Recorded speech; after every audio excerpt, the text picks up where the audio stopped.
Welcome to Penrose Learning, where we make understanding easy. Start by creating a Python environment with Pytorch installed and up to date. Prepare your dataset and split it into 80/20 training versus validation sets. Apply preprocessing like normalization and one-hot encoding when necessary for categorical labels. Use a batch size of 64 and set random seed to ensure reproducible results across runs. Build data loader objects for efficient batching and shuffling during training and evaluation.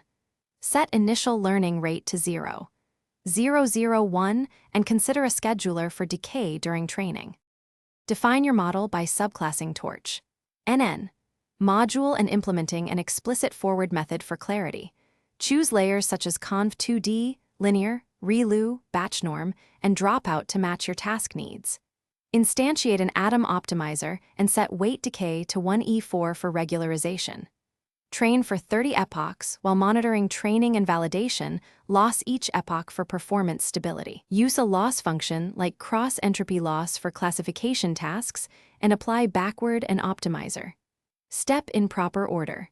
Evaluate after each epoch and save best model. After training, load the best save state dict and switch the model to evaluation mode using model. Eval. Run inference on the test set without gradient tracking to measure true performance. Compute metrics such as accuracy, precision, recall, and also measure inference time per sample for deployment planning. Export the model using Torch, JIT, Trace, or Torch, JIT, script for optimized production deployment and compatibility with C++ runtimes.